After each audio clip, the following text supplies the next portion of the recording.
My name is 𝗠𝗹𝗵 Now, with eBesa Global Remittance, we've been able to achieve a lot. Number one, send money to mobile platform. Number two, send money to the banks. Okay. Number three, also allowing you to do what we call cash pickup. All right. And probably the last one is allowing you to be able to send money to our remittance partners all over the world.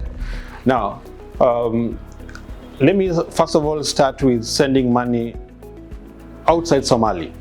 Now, we've been able to partner with a couple of remittance institutions all over the world, allowing us to be able to send money across East Africa.